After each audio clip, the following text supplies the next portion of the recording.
Morning and Evening by Charles Spurgeon, May the 24th, morning. Blessed be God, who has not turned away my prayer, nor his mercy from me.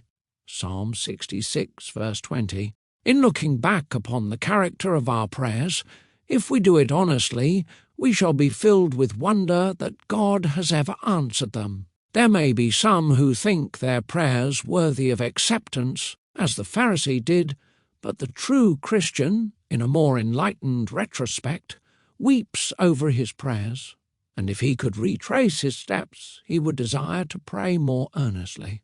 Remember, Christian, how cold thy prayers have been, when in thy closet thou shouldst have wrestled as Jacob did, but instead thereof thy petitions have been faint and few, far removed from that humble, believing, persevering faith which cries, I will not let thee go except thou bless me. Yet, wonderful to say, God has heard these cold prayers of thine, and not only heard, but answered them.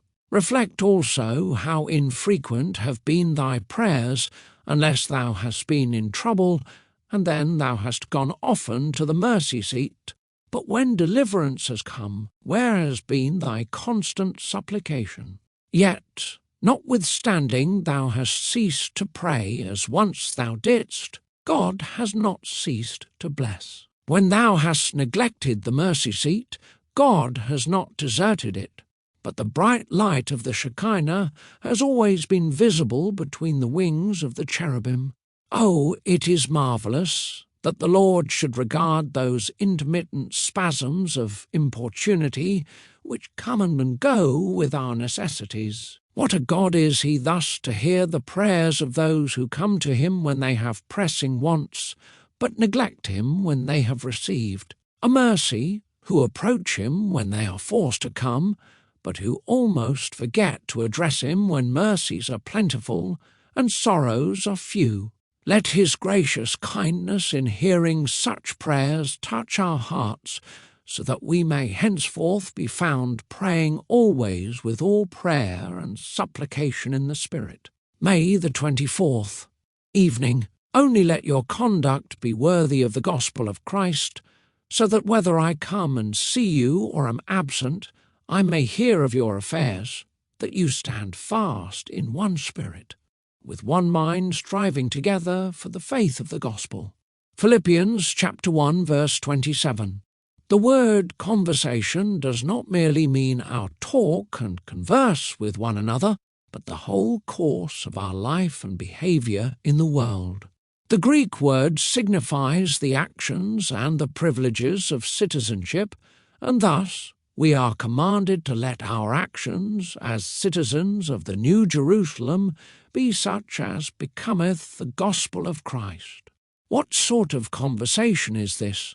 In the first place, the gospel is very simple, so Christians should be simple and plain in their habits. There should be about our manner, our speech, our dress, our whole behaviour, that simplicity which is the very soul of beauty. The gospel is preeminently true, it is gold without dross, and the Christian's life will be lustreless and valueless without the jewel of truth. The gospel is a very fearless gospel, it boldly proclaims the truth.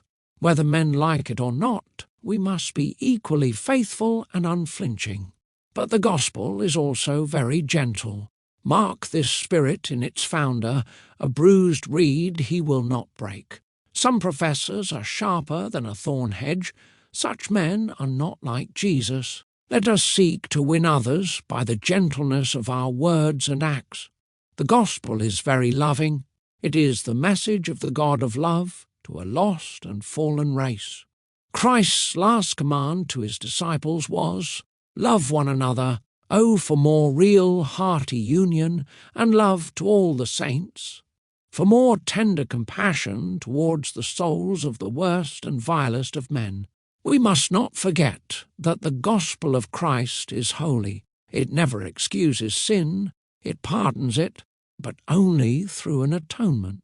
If our life is to resemble the gospel, we must shun not merely the grosser vices, but everything that would hinder our perfect conformity to Christ. For his sake, for our own sakes, and for the sakes of others, we must strive day by day to let our conversation be more in accordance with his gospel. Today, dear brothers and sisters, may you find encouragement and comfort in the Lord Jesus Christ.